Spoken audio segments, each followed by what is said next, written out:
If you haven't noticed, food traditions are always important around the holidays, so stay tuned for an observation and a little bit of encouragement to continue cooking Hungarian food and teaching others how to do it too during the holidays. Well, hello! Welcome to the Hungarian Living Podcast. I'm your host, Elizabeth Szabó-Voss.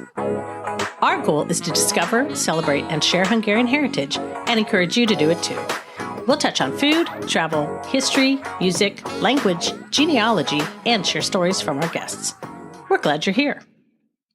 This is a podcast where we'll explore Hungarian heritage in a variety of ways. We'll introduce you to some fun people and organizations who love their Hungarian heritage and share some great resources with you so you can get connected to your Hungarian heritage in a deeper way. So whether you know a little or a lot about being Hungarian, this is the place to be. This is part 7 of the icipici series of celebrating Christmas with Hungarian Style on the Hungarian Living Podcast. Have you ever made a walnut roll? I grew up calling these lovely pastries kalacs, but apparently they are now known as Beigli.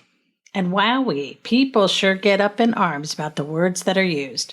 So for today, I'm going to refer to this as a walnut roll, and whatever you call it in your family is fine. I suspect the word was refined a bit during the years that my great-grandparents were gone from Hungary. But in honoring their traditions and my own family traditions, I will probably always refer to this item as dios kalacs, or walnut roll.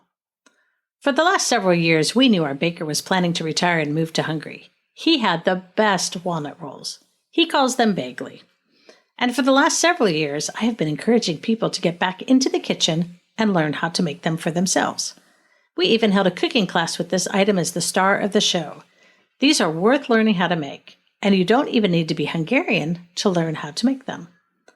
The recipes are all somewhat similar, and when I say somewhat, that's what I mean. There are differences here and there, as with all recipes.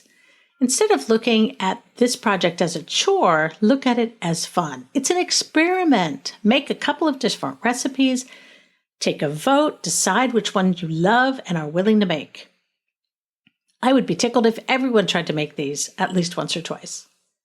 In the meantime, we are working with a new baker to bring these back to our store.